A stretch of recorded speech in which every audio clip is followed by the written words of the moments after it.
High, আমি মল্লিকা। তো এর আগের ভিডিও তোমরা দেখিয়েছিলে যে আমি করেছিলাম শিবরাত্রি। তো বোঝাই যাচ্ছে। যাও, আজকে হচ্ছে প্রথম সোমবার।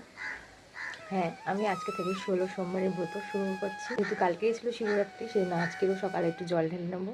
জানি না কত দূর করতে পারবো, কিন্তু ভেবেছি যখন করেই ছাড়বো। তো চলো আজকে সকালে পুজোটা শুরু করে দিই। তো এখানেই দেখো সকালে এসে মা তো গুছিয়ে রেখেছিল, যেরকম প্রত্যেকবারই মা করে। তো এবারেও সেরকম আমি একে একে শিবের মাথায় জল ঢেলে দিচ্ছিলাম, তারপর একে একে পুজোটাও সেরে ফেললাম। আমার সঙ্গে সঙ্গে মাও করেছিল আজকে, যেহেতু দুদিন ধরে শিবরাত্রি পড়েছিল সেজন্য পরের দিন সকালে তো মাও করেছে।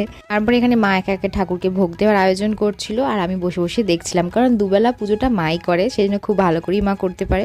আর এখানে দেখো পুজোর শেষে ভোগ দেওয়ার পরে সব ঠাকুরদেরকে কতটা সুন্দর লাগছে না দেখতে, আমার তো বেশ ভালোই লাগছিল।